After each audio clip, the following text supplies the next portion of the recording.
My thing was, no, I didn't think she would come in and dominate. I thought it would take her some time to adjust to being a professional. Know how you feel or how you respond to some of those criticisms when you have to deal with something that it's really not your problem. Like, I feel like it's them looking in a mirror a little bit, but it still comes down on your shoulders. I've said, I feel like I've earned every single thing that's happened to me over the course of my career. Caitlin Clark fired back in her recent interview, and Sheryl Swoops is struggling to handle it. Sheryl's ego seems to be shattered, and now she's showing how much she can't stand Caitlin's success. Calling Caitlin's historic win undeserved isn't just wrong, it's downright embarrassing. Sheryl, I'll start with you. What's your reaction to Caitlin Clark winning Time Magazine Athlete of the Year? I don't think I'm surprised. I'm curious to know who the other candidates were. Let's be honest, Sheryl. This isn't something Caitlin's fans or the basketball community will let slide. Caitlin put her heart, sweat, and soul into the game to earn the title of Time Athlete of the Year. This isn't just her win, it's a win for women's basketball as a whole. And I've grown up a huge women's sports fan, whether it was basketball, whether it was soccer, whether it was volleyball, you go down the list. Like, I grew up loving it and watching it, so it's pretty special. Like, it doesn't really feel real that I get to be here, but an amazing. But here you are, bitter and petty, trying to downplay her achievements. Guess what? You can't dismiss greatness without facing the backlash.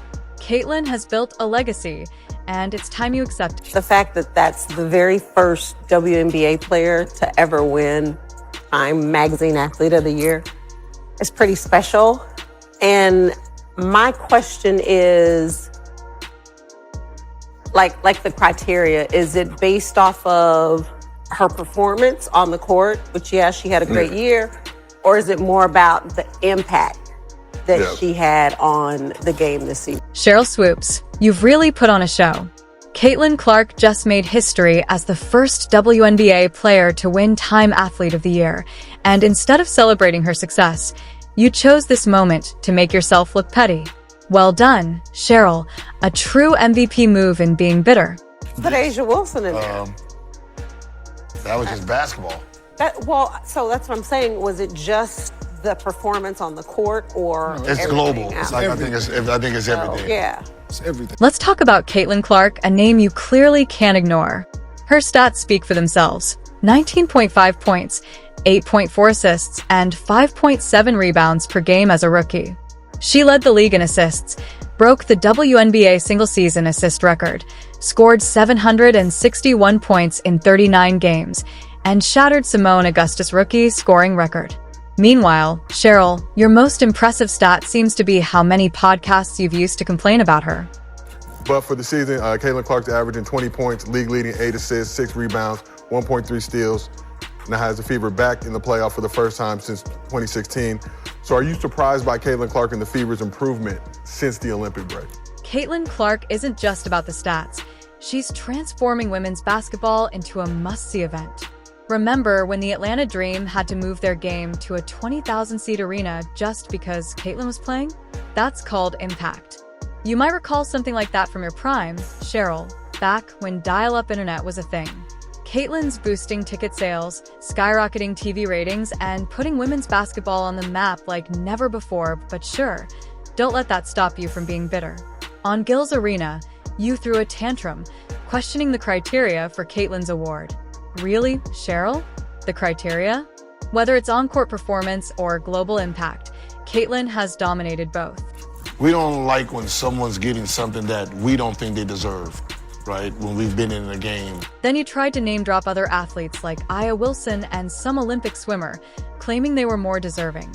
Hate to break it to you, but your jealousy isn't fooling anyone. And let's not forget your jab at Caitlin's NCAA records, blaming modern gameplay for boosting her stats. That's funny. Coming from someone who played in a slower-paced league with less competition, sounds like you're just upset Caitlin's doing what you couldn't. Modern gameplay or not, Caitlin already beat your career high points in her rookie season. Maybe that's why you're so salty. It's been a crazy year. It's hard to think about. Like, I was basically just starting my senior year of college at this time last year. And then I graduated. I missed my college graduation, got drafted here in New York City. basically moved right to Indianapolis and basically start like a whole new chapter of your life instantly, and you don't really have much time to adjust. But lucky enough, I had a really great support system and family around, and I'm from the Midwest, so didn't take me too long, but this past year has just been amazing. Then you tried to name drop other athletes like Aya Wilson and some Olympic swimmer, claiming they were more deserving. Hate to break it to you, but your jealousy isn't fooling anyone. And let's not forget your jab at Caitlin's NCAA records, blaming modern gameplay for boosting her stats. That's funny. Coming from someone who played in a slower-paced league with less competition, sounds like you're just upset Caitlin's doing what you couldn't. Modern gameplay or not, Caitlin already beat your career high points in her rookie season. Maybe that's why you're so salty. Here is once again another example of Sheryl Swoops hating Caitlin Clark so much that she literally can't even say her name. Here's the thing, Sheryl. Caitlin Clark is making waves, and no amount of shade can dim her light. Her games are selling out, her fan base is exploding, and her impact on women's basketball is undeniable. She's elevating the sport in ways your podcast, Rants, never could. Honestly, your bitterness isn't aging well. It's like clinging to bad coaching decisions from the past. Caitlin isn't just playing basketball, she's redefining it. Remember when the Atlanta Dream had to move their game to a 20,000-seat arena because of her? That's the kind of influence she brings. Meanwhile, you're stuck criticizing from the sidelines, throwing petty remarks in a desperate bid to stay relevant on Gil's Arena. You question the criteria for Caitlin's award, asking if it's based on performance or impact. Newsflash, Caitlin has crushed both. And when you name-dropped other athletes, claiming they were more deserving, it didn't hide the jealousy behind your words. Blaming modern gameplay for inflating Caitlin's stats? That's rich, coming from someone who played in a slower-paced league with less competition. Caitlin's rookie season alone outshines your career high points. That might explain the saltiness. While you're stuck dwelling on the past, Caitlin is building the future. She's drawing massive crowds, boosting TV ratings, and inspiring a new generation. Her leadership extends beyond the court. She's advocating for inclusion, uplifting her teammates, and engaging with fans. She's even thinking big, talking about MVPs and one day owning a team. Caitlin's not here to take your shine, Sheryl. She's here to light up the whole league.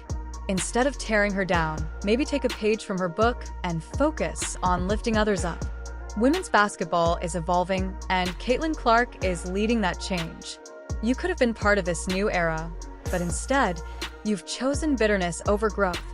It's not too late to applaud her efforts. After all, real greatness celebrates progress, not criticizes it.